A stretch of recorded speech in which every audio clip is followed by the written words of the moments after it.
Hello everyone. In this video, we will try to understand the next section, that is section 64 of the Sale of Goods Act 1930. थोड़ा सा लेंदी है ये, but we will figure it out. सबसे पहले, as usual, we will read this section in Hindi, then we will try to understand what this section actually wants to say in English. नीलाम विक्रय, नीलाम द्वारा विक्रय की दशा में सर्वप्रथम जहाँ की माल लाटों में विक्रय के लिए रखा जाता है, वहाँ हर एक लॉट के बारे में प्रथम दृष्टया यह समझा जाता है कि वह विक्रय की एक पृथक संविदा का विषय है। दूसरा, वह विक्रय तब पूर्ण हो जाता है जब नीलामकर्ता उसका पूर्ण होना धनपात द्वारा या अन्य रूढ़िक प्रकार से आख्यापित करता है, और जब तक ऐसा आख्यापन न किया जाए कोई भी बोली लगाने वाला अपनी बोली वापस ले सकेगा। तीसरा, बोली लगाने का अधिकार विक्रेता द्वारा या उसकी ओर से अभिव्यक्त आरक्षित रखा जा सकेगा, और जहाँ की ऐसा अधिकार अभिव्यक्त आरक्षित रखा जाता है किंतु अन्यथा नहीं। विक्रेता या उसकी ओर से कोई एक व्यक्ति नीलाम में बोली एत समीन पश्चात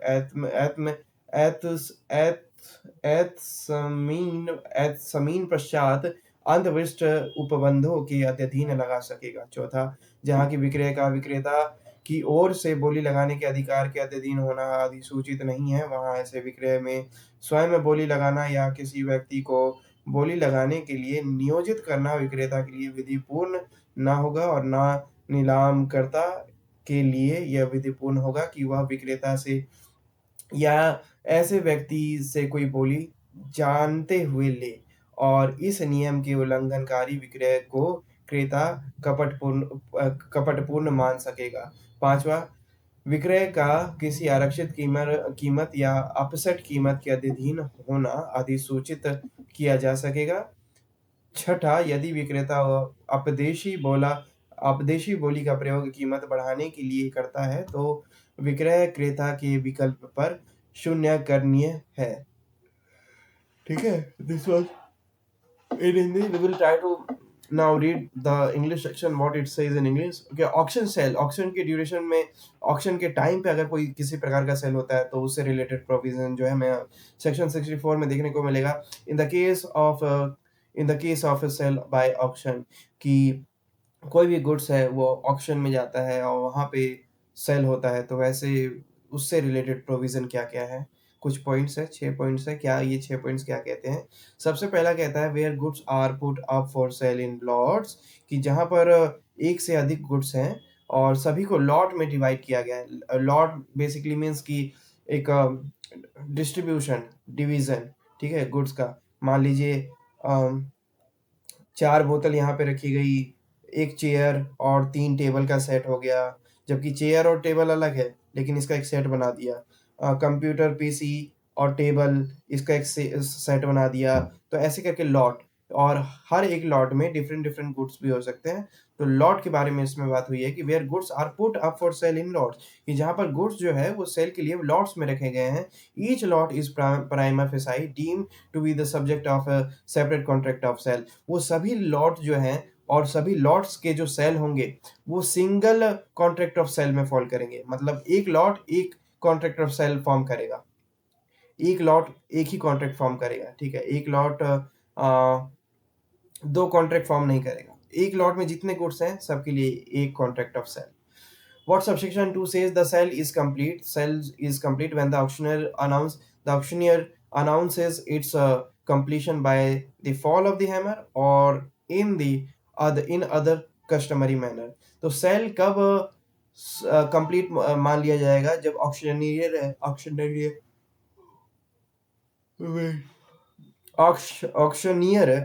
जो है वो हथौड़ा, हैमर जो है वो मार देगा टेबल पे, या फिर कोई और ट्रेडिशनल वे है, मान लीजिए बेल बजा दिया टन टन टन टन, या फिर कोई इलेक्ट्रिक बेल बजा दिया, या फिर कुछ कोई सिम्बलिटी कर दिया, तो वो अंडरस्टैंडेबल है। हैमर यहाँ पे इसलिए मेंशन किया गया है ताकि एक रेफरेंस मिले, एक आइडिया मिले लोगों को।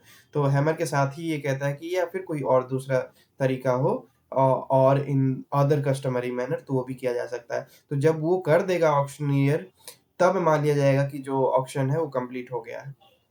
उसके बाद and until such announcement is made, या फिर नहीं, इसी के साथ या तो कुछ साइन कर दे और इसी के साथ साथ अनाउंसमेंट भी कर दे, एनी बिडर मे मी ट्रैक्ट हिज बिड।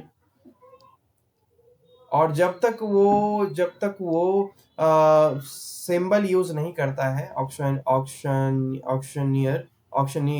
ऑक्शनीर है ना, ऑक्शनीर। तो जब तक वो ऑक्शनीर वो सिंबल यूज नहीं करता है, तब तक कोई बिडर चाहे तो बीच में और रिट्रैक्ट भी कर सकता है, यानी कि वापस भी ले सकती है, अपने अपना बिडिंग जो है वो वापस ले सकता है। जब तक वो हैमर ना बच जाए या फिर कोई अदर कस्टमरी मैनर यूज ना हो, शो ना हो, तब तक कोई कोई बिडर है वो रिट्रैक्ट कर सकता है, यानी कि वापस ले सकता है अपने बिड को। लेकिन एक बार अगर हैमर बच गया या फिर कोई भी कस्टमरी मैनर यूज हो गया, तो उसके बाद वो रिट्रैक्ट नहीं कर सकता। तो दूसरे में हमें ये देखने को मिलता है कि ऑप्शन कब कंप्लीट माना जाएगा। ऑप्शन तब कंप्लीट माना जाएगा जब हैमर बच जाए या फिर हैमर से या हैमर बच जाए या फिर किसी और प्रकार का साइन जो है वो ऑक्शनेर दे दे। इसी के अलावा जब तक वो साइन नहीं दे देता है, तब तक कोई भी बिडर जो है वो अपने बिड को रिट्रैक्ट कर सकता है, यानी कि वापस ले सकता है। What subsection 3 says?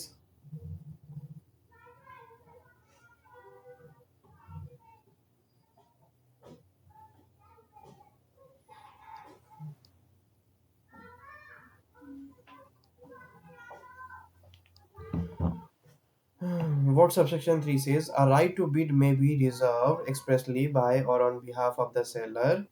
कि बिड करने का, बोली लगाने का अधिकार जो है वो रिजर्व किया जा सकता है सेलर के द्वारा, या फिर सेलर किसी को अपॉइंट कर दे अपने बिहाफ पे। Where such right is expressly so reserved but not otherwise, the seller or any one person on his behalf may subject to the provision herein contained bid at the auction. तो वो जो goods है वो उसके लिए bid किया जा सकता है अगर सेलर जो है एक्सप्रेसली मेंशन करे कि मैं इसे बिड करूंगा, नहीं तो वो बता दे कि मैं इसके द्वारा अपने गुड्स का जो है बोली लगवा रहा हूँ, तो वो उसके द्वारा जो है अपनी गुड्स की बोली लगवाए। इन दोनों ही परिस्थितियों में अगर वो एक्सप्रेसली उस राइट को इशू यूज करता है, in that case only bid जो है वो प्लेस होगा, वो लिया जा सकेगा। Subject to the provisions hereinafter contained bid at the option. तो तभी वो बिड कर सकता है, चाहे सेलर करे या फिर सेलर के द्वारा अपॉइंटेड कोई पर्सन करे, तभी वो बिड कर पाएगा। जब ये राइट जो है सेलर खुद के पास रखेगा तो खुद बिड करेगा, और किसी और को देगा तो वो उसके बिहाफ पे, सेलर के बिहाफ पे गुड्स जो है उसके लिए बिडिंग करेगा। So a right to bid may be reserved expressly by, कि राइट टू बिड जो है वो स्पेशली एक्सप्रेस करके रिजर्व किया जा सकता है किसके द्वारा, बाय और on behalf of the seller. तो या तो सेलर के द्वारा या सेलर के द्वारा, या तो सेलर के द्वारा या सेलर किसी को अपॉइंट करे तो उसके द्वारा। Where such right is expressly so reserved, और जहां पर वो जो राइट है वो स्पेशली रिजर्व किया गया है या संजो के रखा गया है अपने पास, बट नॉट अदरवाइज, उसके अलावा कुछ और नहीं। The seller or any other person on his behalf में, तो सेलर या फिर कोई भी व्यक्ति है जो उसके बिहाफ पे अपॉइंट हुआ है, subject to the provision hereinafter contained, कि यहाँ पर जो भी लिखा हुआ है उसको ध्यान में रखते हुए बिड एट द ऑक्शन, कि एक ऑक्शन में जो है बिडिंग कर सकता है। So this was subsection 3।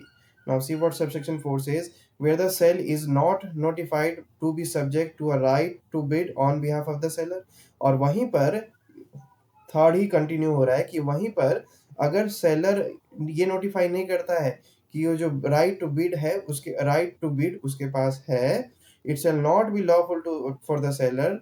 तो ये कहीं भी कानूनी रूप से सही नहीं होगा सेलर के लिए कि वो उसको बिड करे और to employ any other person to bid at such sale, और किसी भी अन्य दूसरे व्यक्ति को अपॉइंट कर दे, ये बोल दे कि आप इसकी बिडिंग करो, जब तक कि वो स्पेशली मेंशन नहीं कर देता, बता नहीं देता कि उसके पास उस गुड्स को बेचने के राइट्स हैं, उस गुड्स को बिडिंग करने के राइट्स हैं, या फिर वो किसी को राइट दे रहा है उस गुड्स को बिडिंग करवाने की, और वो राइट जो है वो सेलर के पास है। तो जब तक वो नहीं बता देता है तो वो लॉफुल कहीं से भी सही नहीं होगा, कानूनी रूप से सही नहीं होगा कि वो उस बिना बताए उसके उस गुड्स की बिडिंग करवाए। और for the auctioneer or for the auctioneer knowing to take any bid from the seller or any such person। और ऑक्शनीर जो है उसके लिए भी सही नहीं होगा कि ये जानते हुए कि सेलर के पास वो राइट टू बिड नहीं है और उसके बावजूद वो जो है ऑक्शन करवाता है, तो वो सही नहीं होगा। And any sale contravening this rule may be treated as fraudulent by the seller by the buyer। और कोई भी बायर जो है उस गुड्स का, वो चाहे तो इस सेल को फ्रॉडुलेंट एक्टिविटी में मान सकता है, फ्रॉडुलेंट मान सकता है, फर्जरी मान सकता है, ठीक है।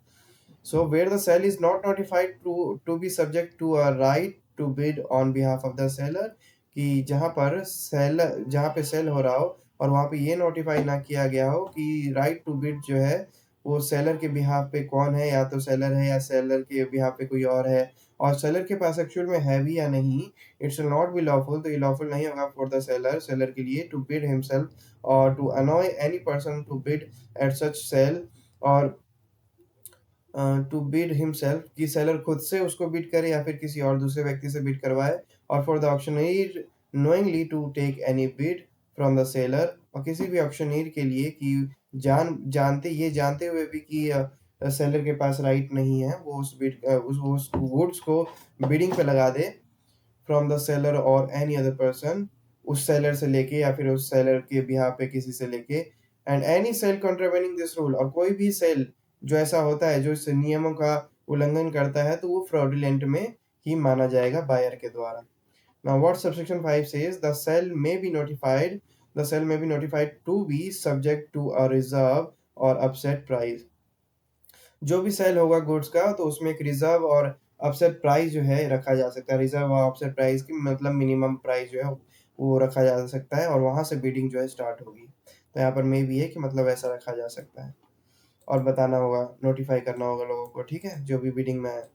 6 कहता है, if the seller makes use of pretended bidding to raise the price, अगर सेलर जानबूझ के प्राइस बढ़ाने के लिए कुछ प्रिटेंड करता है, तो वैसे में वो जो सेल है, the sale is voidable at the option of the buyer, तो बायर चाहे तो उस सेल को वॉइड कर सकता है, उसको कैंसिल कर सकता है, क्योंकि वो बायर के हाथ में होगा, वो वॉइडेबल होगा, वॉइड नहीं होगा, वॉइडेबल होगा, तो बायर चाहे तो उसको कैंसिल कर सकता है। जहाँ पर सेलर ने जानबूझकर वहाँ पे प्राइस बढ़ा दिया हो, या फिर प्राइस बढ़ाने की जो जितना एक्चुअल में वो था नहीं उतना प्राइस बढ़ा दिया समहाउ, और वैसे में बायर को बाद में पता चलता है, तो वो वॉइडेबल है, बायर चाहे तो उसको कैंसिल कर सकता है उस सेल को। So this was section 64। I hope समझ में आया। उसको फिर से एक बार रीड कर लेते हैं। Option sale, in the case of a sale by option first, where goods are put up for sale in lots, each lot is prima facie deemed to be the subject of a separate contract of sale. Second, the sale is complete when the auctioneer announces its completion by the fall of the hammer or in other customary manner, and until such announcement is made, any bidder may retract his bid. Third, a right to bid may be reserved expressly by or on behalf of the seller, and where such right is expressly so reserved but not otherwise, the seller or any other person on his behalf may subject to the provisions herein after contained bid at the auction. Fourth, where the seller is not notified to be subject to a right to bid on behalf of the seller, it shall not be lawful for the seller to bid himself or to employ any person to bid at such sale, or for the auctioneer knowingly to take any bid from the seller or any such person, and any sale contravening this rule may be treated as a fraudulent by the buyer. Fifth, the sale may be notified to be subject or to a reserve or upset price. Sixth, if the seller makes use to makes a use of pretending bidding to raise the price, the sale is voidable at the option of the buyer. So this was section 64। I hope थोड़ी बहुत clarification आई हो। In case अगर नहीं आई है तो इसको फिर से ब्रेक करके रीड कर लेना, आ जाएगी। सो इस वीडियो में इतना ही। We will discuss next section in our next video. Till then have a good time. Bye bye. Thank you.